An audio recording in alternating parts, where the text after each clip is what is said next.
Hello, I welcome you all to TMF. मैं हूं doctor रजत स्वामी। आज के इस वीडियो में हम बात करेंगे सीपीआर के बारे में, जिसको बेसिक लाइफ सपोर्ट भी कहते हैं। सीपीआर इमरजेंसी आपातकाल में किया जाने वाला प्रोसीजर है। अगर आप सीपीआर के बारे में जानते हैं तो जरूरत पड़ने पर आप भी किसी की जान बचा सकते हैं, पर हमारे देश में मैक्सिमम लोगों ने सीपीआर का नाम भी नहीं सुना। अच्छा, सीपीआर से हम किसी की जान बचा सकते हैं, ये कैसे होता है? सब कुछ मैं आपको बताऊंगा बड़े ही सिंपल और आसान शब्दों में। पर आगे बढ़ने से पहले मैं चाहूंगा आप एक वीडियो देखें, तो आपको थोड़ा आइडिया लग जाएगा किस बारे में हम आज बात करेंगे।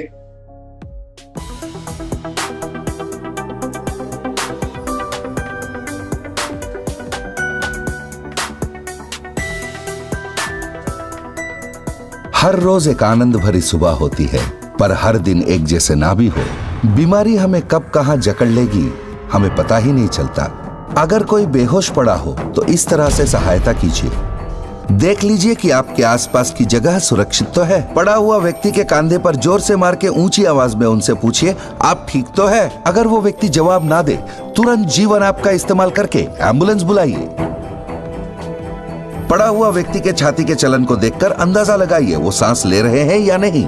अगर आपको लगे कि वो सांस नहीं ले रहे हैं तो तुरंत सीपीआर शुरू कीजिए। आपके सीधे हाथ के एड़ी को छाती के केंद्र पे रखें और दूसरे हाथ को उस हाथ पे रख के उंगलियों को फंसा लीजिए। अपनी बाहों को सीधा रखें और अपने कंधों को बाहों के ठीक ऊपर स्थित कीजिए। कोहनी को मोड़िएगा मत। ऐसे दबाइए कि छाती 5 सेंटीमीटर तक दब जाए। 1 मिनट में 100 से 120 बार दबाएं। 30 बार जोर से और द्रुत दबाने के बाद 2 बार आपके मुंह से पड़ा हुआ व्यक्ति के मुंह में सांस भरें। पड़ा हुआ व्यक्ति का मुंह खोलने के लिए उनके जबड़े को पकड़े और गर्दन को ऊपर की तरफ उठाएं। उस व्यक्ति के नाक को बंद करके 1 सेकंड में 1 बार के हिसाब से 2 बार उसके मुंह में हवा भरिए। फिर छाती के चलन को परखिए। इस तरह 30 बार दबाते जाइए और 2 बार मुंह में हवा भरते जाइए। तब तक ये जारी रखिए जब तक कि उस व्यक्ति में कोई हरकत ना हो या आपातकालीन सेवा कर्मी वहां पहुंच न जाए।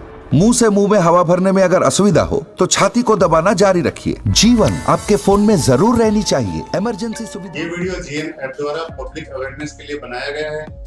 इस वीडियो में आपने देखा किस तरह एक व्यक्ति हृदय गति असामान्य या कार्डियक अरेस्ट की वजह से बेहोश हुआ और आसपास के जो लोग जिनको सीपीआर के बारे में जानकारी थी उन्होंने टाइम पे उसकी जान बचा ली। आप भी किसी की जान बचा सकते हैं अगर आप सीपीआर के बारे में जानते हैं। तो सीपीआर होता क्या है, किस तरह ये काम करता है, कैसे ये किसी की जान बचाता है, क्या इसके अंदर करते हैं, बिना टाइम गवाए हम जानेंगे सीपीआर के बारे में। सीपीआर, जिसे कार्डियोपल्मोनरी रिससिटेशन कहते हैं, नाम से घबराना नहीं है, हर एक शब्द का मतलब मैं आपको बताऊंगा। कार्डियो मेडिकल साइंस में बोलते हैं हार्ट को, एंड पल्मोनरी मेडिकल साइंस में बोलते हैं लंग्स को। आपने सुना होगा कार्डियोलॉजिस्ट मतलब हार्ट के डॉक्टर, पल्मोनोलॉजिस्ट मतलब लंग्स के डॉक्टर, और रिससिटेशन को हिंदी में बोलते हैं पुनर्जीवित करना। जिंदा रहने के लिए सबसे इंपॉर्टेंट 2 ऑर्गन है, लंग्स एंड हार्ट। अगर दोनों में से एक भी काम नहीं करे तो जीवित रहना नामुमकिन है। हार्ट पानी की मोटर आपने देखी होगी, उसी तरह पूरी बॉडी में बिना रुके जीवन भर ब्लड पंप करता है, और लंग्स जैसा कि हम सब जानते हैं ये ब्लड में ऑक्सीजन जोड़ता है। इन दोनों में से कोई भी ऑर्गन काम नहीं करे तो जीवित रहना किसी का भी नामुमकिन है। अगर किसी की किडनी खराब हो गई तो डायलिसिस का ऑप्शन है। इवन किसी का ब्रेन काम करना बंद कर दिया, वो व्यक्ति कोमा में जा सकता है लेकिन फिर भी वो जीवित रहेगा। लेकिन हार्ट एंड लंग्स, इन 2 में से एक भी काम करना बंद कर दे तो किसी का भी जीवित रहना नामुमकिन है। अच्छा, सीपीआर में करते क्या है? सीपीआर में हम बेसिकली 4 चीजें करते हैं। चेस्ट कंप्रेशन, छाती को दबाना, एयरवे मैनेजमेंट, सांस लेने का रास्ता को मैनेज करना, और रेस्क्यू ब्रीदिंग, व्यक्ति को सांसें प्रोवाइड करवाना, और एईडी एक मशीन होती है जो हृदय गति को नियमित करने में सहायता करती है, जिसके बारे में आगे बताऊंगा। उससे पहले हम जानेंगे हार्ट होता कैसा है, बॉडी में कहाँ ये स्थित होता है, और हार्ट दिखता कैसा है। हार्ट ऐसा बिल्कुल नहीं दिखता, ऐसा सिर्फ मूवीज में दिखता है। असल में हार्ट ऐसा दिखता है। नॉर्मल हार्ट में 4 चैम्बर होते हैं, ये 4 चैम्बरों के नाम दे रखे हैं। आपको ये नाम याद करने की जरूरत नहीं है, समझने के पर्पज से हम हार्ट में 2 ही चैम्बर मानेंगे। ये राइट चैम्बर या राइट हार्ट, ये लेफ्ट चैम्बर या लेफ्ट हार्ट। राइट हार्ट पूरी बॉडी से ब्लड कलेक्ट करता है और उसको लंग्स में पंप कर देता है। लंग्स इस ब्लड में ऑक्सीजन जोड़ता है जो हम सांस के थ्रू लेते हैं, और ये ऑक्सीजन वाला ब्लड लेफ्ट हार्ट में पंप कर देता है। नाउ ये लेफ्ट हार्ट ऑक्सीजन वाला ब्लड पूरी बॉडी में पंप करता है। ये ब्लड हमारे ब्रेन को भी जाएगा, हमारे हाथों में भी जाएगा, पैरों में भी जाएगा, इंटेस्टाइन को भी जाएगा, लीवर को भी जाएगा, किडनी को भी जाएगा। इस तरह पूरी बॉडी में ये ब्लड जाता है। हार्ट और लंग मिलके पूरी बॉडी में ऑक्सीजन सप्लाई करते हैं। इसलिए हार्ट या लंग्स की कोई भी बीमारी हो, सांस लेने में दिक्कत आती है। आपने कोविड में देखा होगा जिसमें लंग्स डैमेज हो रहे थे, मरीजों को सांस लेने में दिक्कत आ रही थी, उनको वेंटिलेटर पे लेना पड़ रहा था। किसी को अस्थमा की बीमारी है, सीओपीडी है, या हृदय एवं लंग से संबंधित कोई भी बीमारी है, सांस फूलना एक लक्षण होता है। अगर किसी की भी सांस फूलती है तो वो डॉक्टर को जरूर दिखाए। अब हम जानेंगे क्या कार्डियक अरेस्ट और हार्ट अटैक एक ही चीज है? नहीं, कार्डियक अरेस्ट हार्ट के इलेक्ट्रिकल एक्टिविटी से जुड़ी बीमारी है, जबकि हार्ट अटैक में हार्ट की ब्लड सप्लाई अफेक्ट होती है।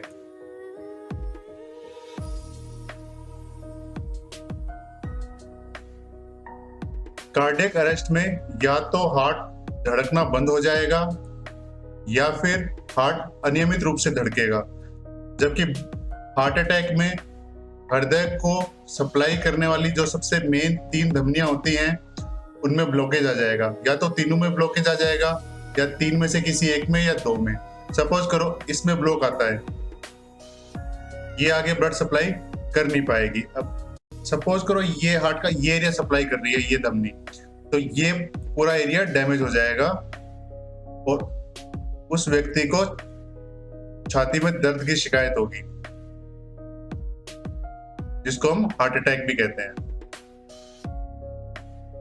अब हम देखेंगे हार्ट बॉडी में होता कहां पर है। हार्ट बॉडी में रिब केज के अंदर चेस्ट बोन के पीछे सुरक्षित रहता है। यहां पर आप देख सकते हैं ये जो ब्लू कलर की वेन्स है, ये पूरी बॉडी से ब्लड हार्ट में लेके आ रही है। हार्ट इस ब्लड को लंग्स में पंप कर रहा है, लंग्स इस ब्लड में ऑक्सीजन जोड़ेगा और पूरा का पूरा ब्लड लेफ्ट हार्ट को सप्लाई करेगा। लेफ्ट हार्ट ये रेड कलर की आर्टरी के थ्रू पूरी बॉडी में ये ब्लड सप्लाई करेगा। अब हम बात करेंगे सीपीआर की। सीपीआर कैसे करते हैं, क्या इसका प्रोटोकॉल है? यहाँ पर सीपीआर का एक लेआउट दे रखा है। अभी आपने सीपीआर का लेआउट देखा। सीपीआर करने से पहले कुछ बातों का जानना बहुत जरूरी है। उसमें से सबसे जरूरी चीज है सीपीआर करने वाली जगह सुरक्षित है या नहीं, ये जांच कर लें। उदाहरण के लिए अगर कोई व्यक्ति सुपरमार्केट में कोलैप्स करता है तो वो रिलेटिवली सेफ जगह है, आप सीपीआर कर सकते हैं। लेकिन कोई व्यक्ति ऐसी जगह है जहां बिल्डिंग कोलैप्स करी है, आग लगी हुई है या कोई दंगे वाली जगह है, ऐसी जगह पर डायरेक्ट सीपीआर ना ट्राई करें, आपकी खुद की जान को खतरा हो सकता है। ऐसे व्यक्ति को पहले सुरक्षित जगह पर लेके जाएं, वहां पर फिर उसका रिस्पॉन्स चेक करें। रिस्पॉन्स चेक करने के लिए अगर आप उस व्यक्ति का नाम जानते हैं तो जोर से उसका नाम पुकारें। अगर आप नहीं नाम जानते तो आप जोर से शोल्डर टैप करके पूछ सकते हैं, भाई साहब क्या आप ठीक हो? अगर फिर भी व्यक्ति रिस्पॉन्स नहीं करता है तो पेन देके उसका रिस्पॉन्स चेक कर सकते हैं। पेन देने के लिए 2-3 तरीके हैं। अपने हाथ का नकल बनाओ और जोर से सामने वाले की चेस्ट रब करो, या फिर सामने वाले के शोल्डर में अपना अंगूठा ऐसे जोर से इंसर्ट करो, या फिर सामने वाले के आई बॉल में ऐसे उंगली डाल के अंदर से प्रेस करो। इसमें बहुत तेज दर्द होता है। अगर फिर भी व्यक्ति रिस्पॉन्स नहीं करता है तो उसकी नब्ज चेक करो। नब्ज चेक करने के लिए 2-3 जगह है। एक तो आप कैरोटिड चेक कर सकते हैं, जो सबसे प्रिफर्ड जगह है। कैरोटिड चेक करने के लिए अपने लैरिंक्स पे उंगली रखिए और साइड में जाइए, यहाँ पर आपको पल्स फील होगी। अगर फिर भी सामने वाले व्यक्ति की पल्स फील नहीं होती है तो उसकी सांस की जांच कीजिए। उससे पहले मैं आपको बता दूं और कहाँ आप पल्स चेक कर सकते हो। आप रेडियल पल्स भी चेक कर सकते हो। अपने हाथ के अंगूठे की साइड में इस तरह आप पल्स फील करोगे तो आपको रेडियल आर्टरी फील होगी। अगर सामने वाले व्यक्ति की पल्स फील नहीं होती है तो फिर हम उसकी सांस चेक करेंगे। सांस चेक करने के लिए आप इस तरह घुटनों के बल उसके पास बैठ सकते हैं और उसकी सांस की गति महसूस या सुन सकते हैं, या फिर उसकी छाती के मूवमेंट देख सकते हैं। अगर आपको सामने वाले की पल्स और सांस दोनों ही फील नहीं हो रही है तो बिना समय गवाए आपको इमीडिएटली सीपीआर स्टार्ट करना है। एक बहुत ही इंपॉर्टेंट चीज की तरफ मैं आप लोगों का ध्यान आकर्षित करना चाहूंगा, कभी भी बेहोश व्यक्ति को पानी ना पिलाइए। ऐसा करने से आप उस व्यक्ति का नुकसान कर सकते हैं। वो पानी उसके लंग्स में जा सकता है जो बाद में निमोनिया कर सकता है और ऐसा व्यक्ति बाद में वेंटिलेटर पे जा सकता है। हमारे हॉस्पिटल में काफी ऐसे मरीज आते हैं जो बाहर बेहोश होते हैं, कोई ना कोई उनको पानी पिला देता है। हमने आसपास देखा होगा कुछ लोग पानी लेके तैयार ही रहते हैं, हिचकी आई है पानी पिला दो, खांसी आ रही है पानी पिला दो, बेहोश हुआ है पानी पिला दो। हर चीज का इलाज पानी नहीं होता है।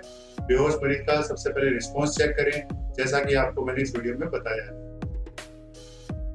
ऑल्सो जब आप रिस्पॉन्स चेक कर रहे हो अपने आसपास हेल्प के लिए देखो, कोई है तो उसको बुलाओ और उसको इमरजेंसी मेडिकल नंबर डायल करने को। आजकल सबके पास मोबाइल रहता है तो ये नंबर आप अपने मोबाइल में फीड कर लीजिए। 108 ये इंडिया का इमरजेंसी मेडिकल नंबर है, 911 अमेरिका का है। सीपीआर स्टार्ट करने के लिए आपको उसकी छाती दबानी है। छाती दबाने के लिए आपको इस तरह अपने हाथ ज्वाइन करने हैं और सामने वाले की छाती दबानी है। छाती दबाने के लिए अपने हाथों को सामने वाले की छाती के निचले 1/3 हिस्से पर सेंटर में रखना है और छाती दबानी है। मैं आपको बताता हूँ कैसे ये करना है। हाथों को ज्वाइन करने के लिए अपने डोमिनेंट हैंड को नीचे रखिए और नॉन डोमिनेंट हैंड को ऊपर लेके आइए। अगर आप राइट हैंडर हैं तो राइट हैंड आपका नीचे रहेगा और आप लेफ्ट हैंडर हैं तो आपका लेफ्ट हैंड नीचे रहेगा। ऐसा करना इसलिए जरूरी है क्योंकि इस तरीके से आप अपना फोर्स प्रॉपर तरीके से लगा पाएंगे। ऐसा करने के बाद अपनी हथेली का ये नीचा सामने वाले की छाती के निचले हिस्से के सेंटर में रखिए और सामने वाले की छाती को 100 से 120 बार दबाइए। यानी 1 सेकंड में कम से कम 2 बार छाती को दबाना है। छाती दबाते टाइम ध्यान रखिए आपका हाथ सीधा रहेगा, यहाँ से कोनी बैंड नहीं होगी। ऐसे ऐसे करके नहीं दबाना है, सीधी रहेगी और सारे मूवमेंट हिप जॉइंट पे होंगे। छाती को दबाते समय कुछ बातों का ध्यान रखें, जैसे कि छाती को 1 मिनट में 100 से 120 बार दबाना है। जितनी बार छाती को दबाएं उसको पूरा ऊपर आने दें। ऐसा करना इसलिए जरूरी है क्योंकि मैंने आपको बताया था छाती के जस्ट नीचे हार्ट रहता है।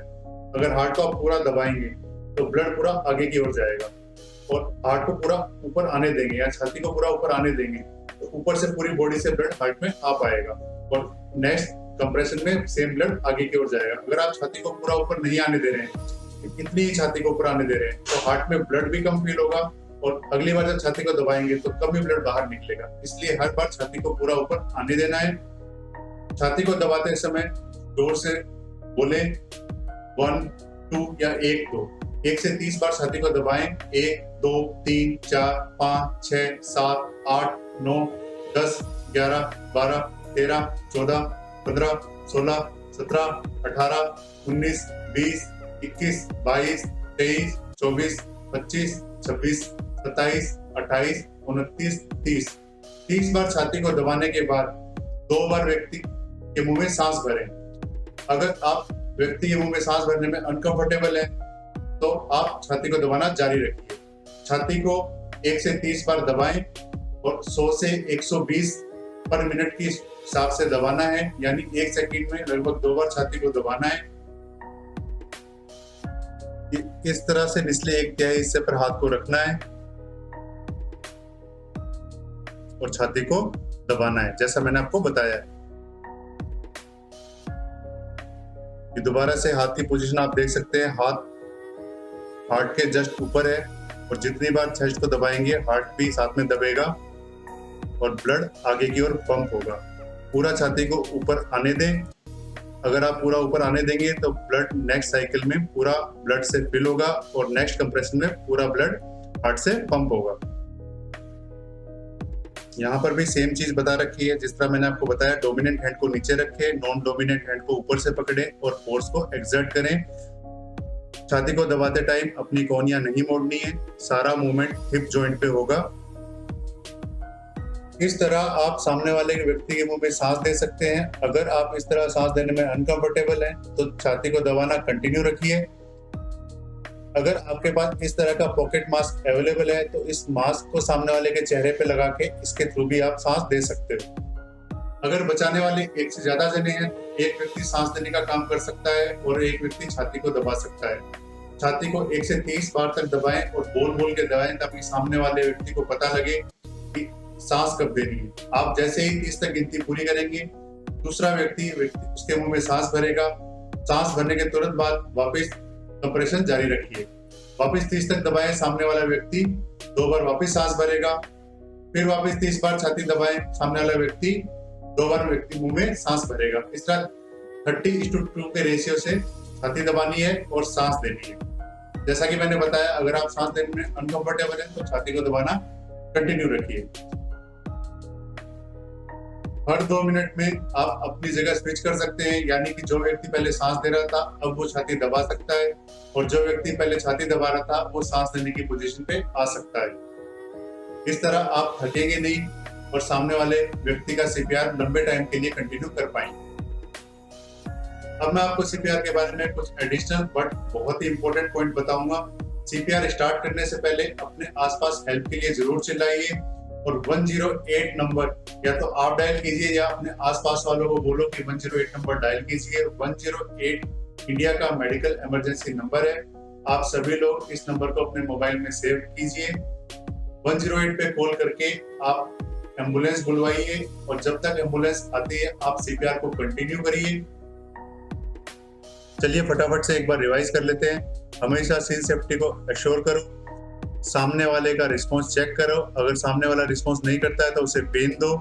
अपने आसपास वालों को हेल्प के लिए बुलाओ। 108 नंबर डायल करो, पल्स चेक करो, ब्रीदिंग चेक करो। अगर दोनों चीजें आपको फील नहीं हो रही है तो इमीडिएटली सीपीआर स्टार्ट करो। जो मैंने आपको बताया है वो सब लिखा हुआ है। छाती दबाते टाइम अपनी एल्बो को ऐसे स्ट्रेट रखें और सारा मूवमेंट हिप के ऊपर होगा। अब हम बात करेंगे एईडी के बारे में। ये एईडी मशीन की फोटो है। एईडी बोलते हैं ऑटोमेटेड एक्सटर्नल डिफिब्रिलेटर को। ये नाम आपको जानने की जरूरत नहीं है, आप सिंपल एईडी से भी याद कर सकते हैं। इस मशीन का काम होता है हार्ट की अनियमित गति को नियमित करना। ये मशीन इंस्ट्रक्शन मैनुअल के साथ में आती है। इसके साथ में 2 पैड आते हैं। इस पैड पे पिक्चर के रूप में लिखा रहता है कि कौन सा पैड कहाँ अटैच करना है। जिस तरह आप ये देख सकते हैं, ये राइट चेस्ट की पिक है तो इसको यहाँ राइट चेस्ट पे लगाना है और ये लेफ्ट चेस्ट की पिक बनी हुई है तो इसको यहाँ लेफ्ट चेस्ट के इस कोने की तरफ लगाना है। ये लगाने के बाद आपको इसको स्टार्ट कर देना है। हर 2 मिनट के बाद अगर हृदय की गति अनियमित है, ये मशीन ऑटोमेटिक ही हार्ट को झटका देगी, जिससे हार्ट की गति अगर अनियमित है तो उसको नियमित कर देगी। सबसे बड़ी प्रॉब्लम इस मशीन की अवेलेबिलिटी है, लेकिन अगर ये मशीन अवेलेबल है तो इसको प्रयोग में लेना है। जिस तरह इस फोटो में ये पैड दिखाए गए हैं उस तरह पैड लगाने हैं। हर 2 मिनट के बाद में इस मशीन को एक्टिवेट करना है। अगर हृदय की गति अनियमित हुई तो ये अपने आप ही चेक कर लेगी और हार्ट को झटका देगी। 2 मिनट के बीच में सीपीआर कंटिन्यू रखना है और जब भी ये मशीन झटका दे तो आसपास वाले सभी लोग सामने वाले मरीज से दूर हो जाएं। इस तरह आपने देखा हम सीपीआर कब करते हैं, सीपीआर कैसे काम करता है, कैसे हम सीपीआर करते हैं। सीपीआर कब तक करना है? सीपीआर तब तक करना है जब तक सामने वाला व्यक्ति होश में ना आ जाए, उसकी नब्ज ना आ जाए या फिर 108 पे कॉल करके आपने जो एम्बुलेंस बुलाई है वो ना आ जाए या किसी और तरह की मेडिकल सहायता ना आ जाए। अगर इनमें से कुछ भी नहीं होता है, जैसे मरीज अगर होश में भी नहीं आता है, उसकी पल्स भी नहीं आती है, ना एम्बुलेंस आती है, इस कंडीशन में कम से कम 10-15 मिनट आप सीपीआर कीजिए। उसके बाद आप सीपीआर छोड़ सकते हैं। सीपीआर एक साइकोमोटर स्किल है। जिस तरह गाड़ी चलाना, साइकिल चलाना आप सिर्फ वीडियो देखने से नहीं सीख सकते, उसी तरह सीपीआर भी सिर्फ और सिर्फ वीडियो देखने से आप नहीं सीख सकते। AHA American heart association India के ज्यादातर शहरों में अपनी वर्कशॉप ऑर्गेनाइज करता है। हैंड्स ऑन ये वर्कशॉप होती है, 2-3 घंटे की ये वर्कशॉप होती है। इसमें डमी पर आपको सीपीआर करना सिखाया जाता है। आपके दिए हुए 2-3 घंटे किसी की जान बचा सकते हैं। सीपीआर का सोशल इम्पैक्ट भी काफी बड़ा होता है। सीपीआर सीख के न केवल आप व्यक्ति की जान बचा सकते हैं, बल्कि उससे जुड़े हुए फैमिली मेंबर का फ्यूचर भी सिक्योर कर सकते हैं। तो सीपीआर सीखिए। सीपीआर से रिलेटेड आपकी कोई भी क्वेरी है, आप मुझे कमेंट बॉक्स में लिखिए, मैं उनका जवाब दूंगा। अगर आपने मेरा पिछला वीडियो अभी तक नहीं देखा है जो डेंगू के ऊपर था, उसका लिंक मैंने डिस्क्रिप्शन में दे दिया है। अगर आपने चैनल को अभी तक सब्सक्राइब नहीं किया है तो सब्सक्राइब कीजिए। सारे नोटिफिकेशन पाने के लिए नोटिफिकेशन की घंटी बजाइए। सीपीआर अच्छे से सीखने के लिए इस वीडियो को 2-3 बार देखिए और कोशिश कीजिए AHA की वर्कशॉप अटेंड करने की। नमस्कार।